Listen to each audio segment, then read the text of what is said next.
Magandang araw. Ito pong corrugated box ang gagamitin nating materials for this today project.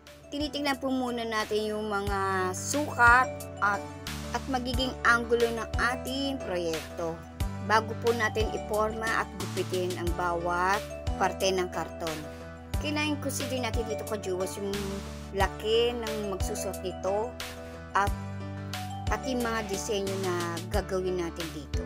Lagyan natin ng mga masking tape ang bawat kanto nito para maging matibay ang pagkakakabit nito at para maging selyado at hindi sila bumukawas na napinturahan na sila at nabasa. Pinturahan natin ang buong box na gamit ang isang acrylic para water-based po siya at hindi po siya maamoy. First coating pa lang po ito mga ka-jewels. Pagkatapos po nito matuyo lahat, gagawin po uli natin ng second coating.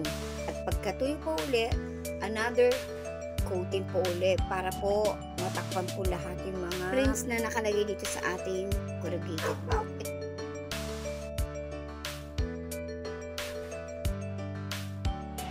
Gagawa po tayo ng relo, gagamitan po natin ng hardboard.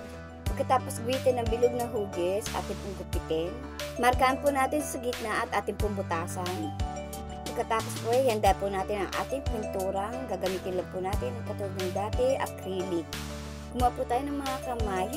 Hindi ko po alam kung ano po tawag sa ganito. Kamay po ba? Maikling kamay at mahabang kamay ng relo. Ito ating pong gupitin. Ang ginamit po natin material dito ay rubber sheet. Butasan po natin sa parteng gitna na paglalagyan po ng ating wire. Katapos naman, ipasok po natin sa bilog. At pagkatapos po natin na i-set up na ito, at gawin po na natin ng mga numero. Katulad po mga nauna, ang gagamitin po natin dito ay rubber sheet. Markahan at gupitin isa-isa. Pagkatapos, atin pong idikit. At sa mga natitira pang mga numero, atin pong gamitan na lang po ng ating pentel pen. At pagkatapos po natin mabuo ang mga numero sa ating orasan, yung parting likuran naman po ng relo ang ating gawin.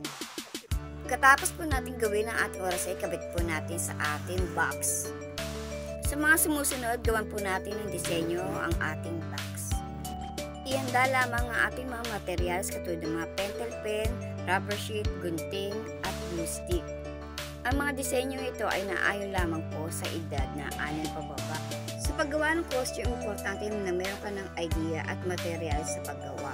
At bago mo umpisahan, nasa inyo po mga ka-jewels kung ano po ang inyong gustong disenyo sa inyong costume box. Mathematical symbols, numbers, equation, angles, fraction, polygons, and so on. Sa pagdidisenyo naman po mga ka-jewels, ay nasa sa inyo po yan. Kung ano pong material ang gusto nyo gawin, gamitin, at ilagay sa inyong costume. Ang importante, maging komportable ang magsusot dito sa paggamit nito. Abangan nyo muli mga ka-jewels sa part 3 ng ating paggawa ng headrest, armband, at legs accessories. Hanggang sa muli, salamat!